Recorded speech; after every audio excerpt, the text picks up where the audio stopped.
Hello, welcome back to my channel learning point में स्वागत है आपको। और मेरे चैनल पर पहली बार हैं तो चैनल को लाइक कीजिए, सब्सक्राइब कीजिए, शेयर कीजिए, क्योंकि यहाँ पर लेसन चल रहा है लुसेंट का मौर्य साम्राज्य। मौर्य साम्राज्य चल रहा है। तो और अगर आप कंपटीशन में कोई तैयारी करने वाले हैं, स्टूडेंट हैं, तो आपके लिए बहुत लाभकारी ये वीडियो है। और खुद पढ़िए और दोस्तों को भी शेयर कीजिए। और आपकी अगर वीडियो पहली बार आए हैं तो वीडियो को चैनल को सब्सक्राइब कर दीजिए। और आपकी एक सब्सक्राइब मुझे बहुत मोटिवेट करेगा और सारी वीडियो लेकर आने के लिए। तो पहले हम आते हैं, देखिए मौर्य साम्राज्य के बारे में जानते हैं।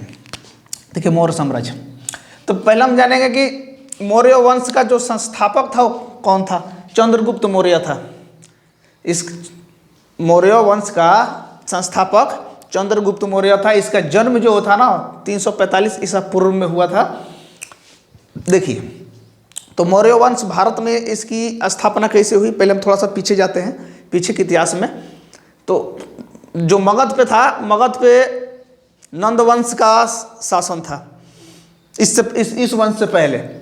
तो देखिए मगध पे नंद वंश का शासन था। तो वहाँ का राजा था घनानंद। वो घनानंद के दरबार में रहता था चाणक्य।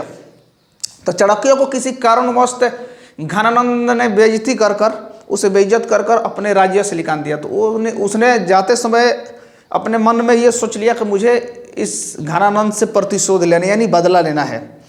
तो वो रास्ते में जाते जाते वो चंद्रगुप्त मौर्य से मिला। चंद्रगुप्त मौर्य से मिला तो जो चाणक्य था, या कौटिल्य कह सकते या विष्णुगुप्त कर सकते, उसका उपनाम था। तो जो चाणक्य था वो युद्ध कला और राजनीतिक में उसे महारत प्राप्त थी, यानी बहुत बुद्धिमान व्यक्ति था। तो चंद्रगुप्त मौर्य ने सोचा कि इसे शिक्षा ले लूँ। तो इसने प्रस्ताव रखा कि हम तुम्हें शिक्षा जरूर देंगे चंद्रगुप्त मौर्य को, लेकिन तुम्हें मगध पे मतलब आक्रमण करके उस राज्य को जीतना होगा। तो चंद्रगुप्त मौर्य इसके लिए मान गया। और मानने के बाद 322 ईसा पूर्व में घनानंद पर आक्रमण कर दिया। मगध पे 322 ईसा पूर्व में आक्रमण करके गद्दी पर बैठ गया। जैन धर्मों के अनुसार घनानंद को हराकर 322 ईसा पूर्व में वो क्या हुआ, मगध के गद्दी पर बैठ गया जैन धर्मों के अनुसार। और बैठते ही मगध के गद्दी पर बैठते ही उसे अपना प्रधानमंत्री, चंद्रगुप्त मौर्य ने उसे प्रधानमंत्री बना दिया, चाणक्य को। ठीक है। और देखिए चंद्रगुप्त मौर्य को जस्टिन ने सेंड्रोकोटस कहा है, सेंड्रोकोटस। और इसे पहचान करने वाले जो थे विलियम जोन्स थे, जो खोजकर्ता होंगे, उन्होंने विलियम जोन्स ने पहचान किया, कहा भाई जस्टिन ने सेंड्रोकोटस कहा है चंद्रगुप्त मौर्य को। ठीक है। देखिए इन मुद्रा राक्षस के जो लेखक थे विशाख दत्त, चंद्रगुप्त मौर्य के दरबार में रहते थे। और चाणक्य भी इनके ही दरबार में रहते, जो प्रधानमंत्री थे चंद्रगुप्त मौर्य के, तो उनके दरबार में ही रहेंगे। जो कि देखिए चंद्रगुप्त मौर्य के लिए विरिशल शब्द की उपयोग किया है उस किताब में। विरिशल शब्द में मुद्रा राक्षस में लिखा गया है। और मौर्य साम्राज्य के वर्णन मिलेगा मुद्रा राक्षस में। और देखिए यहाँ पर चाणक्य ने किताब लिखी अर्थशास्त्र। अर्थशास्त्र आप लोग इकोनॉमी में समझ लीजिएगा, ये बहुत इंपॉर्टेंट क्वेश्चन है कि चाणक्य द्वारा लिखी गई पुस्तक अर्थशास्त्र किस क्षेत्र से संबंधित है। तो राजनीतिक, क्योंकि इससे राजनीतिक में महारत प्राप्त थी, तो इसलिए जिन्हें राजनीतिक पर अर्थशास्त्र लिख दिया बुक। यहाँ तक तो लगता है कंसेप्ट क्लियर हो गया होगा घनानंद के हरा कर। देखिए आगे आते हैं कि फिर उसके बाद क्या हुआ कि जो सिकंदर के सेनापति, स्थल सेनापति था सेल्कस निकेटर, उसको चंद्रगुप्त मौर्य ने 305 ईसा पूर्व में हरा दिया। और सेल्कस निकेटर हारने के बाद चंद्रगुप्त मौर्य से अपनी पुत्री कर्नेलिया की शादी कर दी। और उसको उपहार में 4 प्रांत यानी गिफ्ट, हम लोग अभी जब भी जाते हैं भाई कोई के शादी विवाह में तो गिफ्ट लेके जाते हैं, तो उसने उपहार में 4 प्रांत दे दिया। कौन कौन? काबुल, गंधार, हेरात तथा मकरान। ठीक है। और देखिए सेल्कस निकेटर का एक राजदूत था जिस समय ये राज्य करता था। सेल्कस निकेटर, उसका राजदूत था मेगास्थनीज। इसका तो नाम आप लोगों में जानता हूँ, काफ़ी लोगों ने सुना होगा, मेगास्थनीज, जो कि चंद्रगुप्त मौर्य के दरबार में रहता था। ये सेल्कस निकेटर का राजदूत था, लेकिन ये चंद्रगुप्त मौर्य के दरबार में रहता था। और इसने लिखी एक पुस्तक जिसका नाम था इंडिका। आता है क्वेश्चन कि मेगास्थनीज द्वारा लिखी गई पुस्तक का नाम क्या है, बहुत इंपॉर्टेंट क्वेश्चन। तो इंडिका में मौर्य साम्राज्य का विवरण मिलेगा। मौर्य साम्राज्य में यह बताया जाएगा कि उस समय के राजा और प्रजा दोनों कुशल थी और सुखी संपत्ति बताया गया। इसने बताया, इंडिका में लिखा। किसने लिखा? मेगास्थनीज ने। देखिए, तो मेगास्थनीज के किताब इंडिका के अकॉर्डिंग, मतलब उसका अनुसार कहा गया कि मौर्य साम्राज्य का जब राजा जो जनता के सामने आने के अवसर पर शोभा यात्रा निकाला जाता है, जैसे अभी हम लोग देखेंगे कि किसी मंदिर में चले जाइए तो उनका भी शोभा यात्रा निकलता है, माता जी का या कोई भगवान का। उसी तरह से उस समय भी शोभा यात्रा निकाला जाता था। सोने की पालकी होती थी जिसमें राजा बैठता था। मौर्य साम्राज्य के बारे में बात बता रहा है। और जो अंगरक्षक थे, मतलब जो इन्हें रक्षा करने वाले थे, हाथियों पर सवार रहते थे। और जो महिलाएं इनके साथ रहती थी हथियारबंद, राजा के साथ में हथियार से कहता है कि राजा हथियारबंद महिलाओं से घिरा हुआ रहता था। जितना भी महिला आसपास थी तो सब हथियार लेकर इनकी रक्षा में रहती थी, सेवा में। और इनके पेड़ जो दास थे वो पेड़ लेके चलते थे साथ साथ में, और उस पर चिड़ियाँ बैठा करती थी, तोता।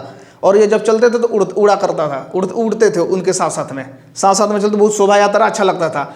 और देखिए, इन मौर्य साम्राज्य में खाना खाने से पहले नौकर चखा करते थे, उसमें जहर तो नहीं मिलाया हुआ है या खाने से राजा की मृत्यु हो जाएगी। तो इस वजह से लगातार मौर्य समाज में लगातार एक राजा जो था ना, लगातार 2 रात एक रूम, यानी अभी रूम हम बोल सकते हैं, या घरों में नहीं रहा करता था। आज इस रूम में तो अगले दिन दूसरे रूम में।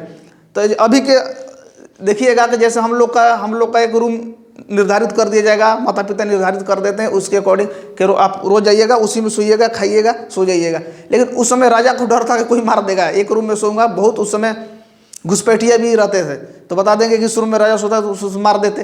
तो उसके मृत्यु के डर से ही रोज रूम, यानी रात को अपना घर या रूम बोले जिसे, वो बदल देते थे। देखिए, और इस इंडिका में मेगास्थनीज ने लिखा पाटलिपुत्र के बारे में।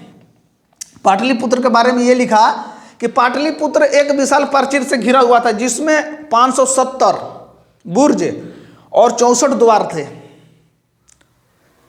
इंडिका में सारा विवरण मिलेगा। पाटलिपुत्र के समय पाटलिपुत्र में एक विशाल प्राचीर से घिरा हुआ था है, और उसमें 570 बुर्ज और 64 द्वार। 2 या 3 मंजिल वाले जो घर थे वो लकड़ी या कच्चे ईंटों से बने हुए थे। 2 या 3, अभी तो हमारे पक्का का बन जाता है, पक्के के बन जाता है, ईंटों के बन जाते हैं, पक्के ईंटे के। लेकिन उस समय जो 2 या 3 मंजिले वाले जो घर हुआ करते थे, लकड़ी या पक्के ईंटों से बने होते थे। यहाँ तक कि वहाँ के राजा के महल भी ना काठ की लकड़ी, यानी काठ की बनी, यानी लकड़ी की बनी हुआ करती थी।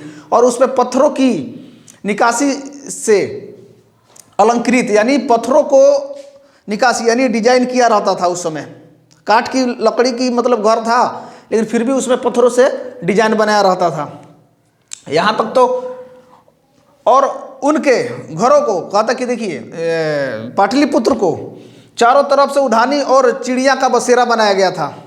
कहने का मतलब ये है कि पाटलिपुत्र को उद्यानों यानी जानवरों को रखा गया था। उद्यान जैसे मान लीजिए जिसमें पंछियाँ और जानवर वानवर रखते हैं, उसे उद्यान बोलते हैं। तो इसी प्रकार से है कि उसमें चिड़िया का बसेरा भी था और जानवर भी रहते थे। देखिए, सेल्यूकस निकेटर और चंद्रगुप्त मौर्य के बीच में एक युद्ध का वर्णन किसने किया था? एक जो युद्ध हुआ जिसमें ये हार गया सेल्यूकस निकेटर 305 में, उसे इपियानस ने वर्णन किया। समझ गए? इपियानस ने वर्णन किया, उसको इपियानस क्लियर है विवरण। देखिए, प्लूटार्क के अनुसार चंद्रगुप्त मौर्य ने सेल्यूकस निकेटर को 500 हाथी उपहार में दे दिया। जब सेल्यूकस निकेटर चंद्रगुप्त मौर्य से हारा 305 ईसा पूर्व में, तो इसने क्या कहा कि तुम मेरी पुत्री से शादी कर लो। पुत्री से शादी किया चंद्रगुप्त मौर्य। उसकी पुत्री कौन थी? Seleucus Nicator Cornelia. उससे शादी करने के बाद क्या हुआ कि उसने सेल्यूकस निकेटर ने 4 प्रांत उपहार में दे दिए, मतलब गिफ्ट में, काबुल, गंधार, हेरात तथा मकरान।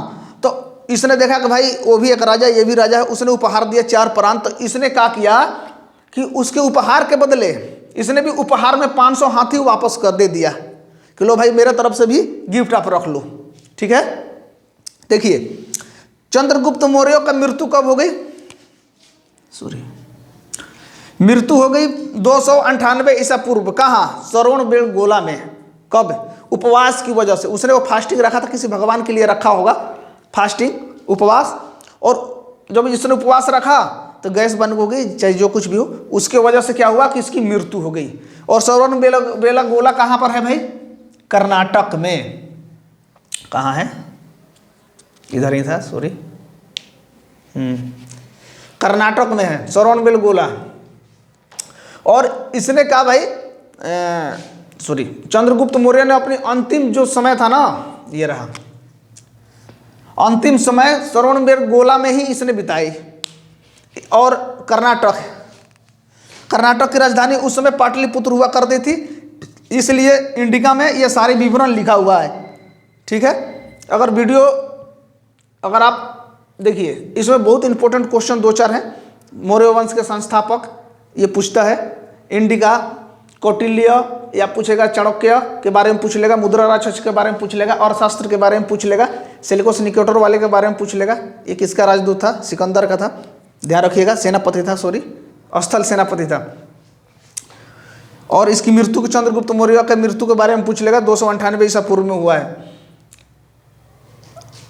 ठीक है। अगर यहाँ पे जिसमें कोई अगर क्वेश्चन आप लोग को समझ में नहीं आया हो तो आप कमेंट बॉक्स में जाकर कमेंट कर सकते हैं। मैं उम्मीद करता हूँ कि आपको वीडियो अच्छी लगी होगी। वीडियो अच्छी लगी है तो एक लाइक तो बनता है, और लास्ट तक वीडियो वॉच करने के लिए थैंक यू सो मच।